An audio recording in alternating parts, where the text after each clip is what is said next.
सटाणा शहरात 1001 प्युअर चांदीच्या आपट्यांची पाने वाटून अनोळख्या पद्धतीनं दसरा साजरा झालाय।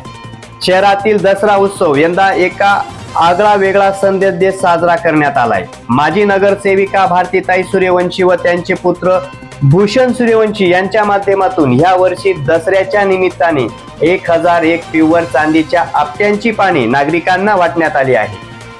भारतीताई सूर्यवंशी यांनी सांगितले की आपण समाजाचे काहीतरी देणे लागतो। प्रत्येक सण हा समाजाशी नातं मजबूत करण्याची संधी आहे। याच भावनेतून त्यांनी प्रभागातील माता भगिनींना विविध भेटवस्तू देऊन त्यांचे आशीर्वाद घेतले आहे।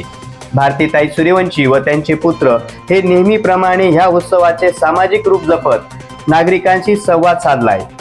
स्थानिक नागरिकांनीही या उपक्रमाचे भरभरून स्वागत केले असून हा खरा दसरा सुवर्णमय झाला आहे अशी प्रतिक्रिया नागरिकांनी व्यक्त केल्या आहेत।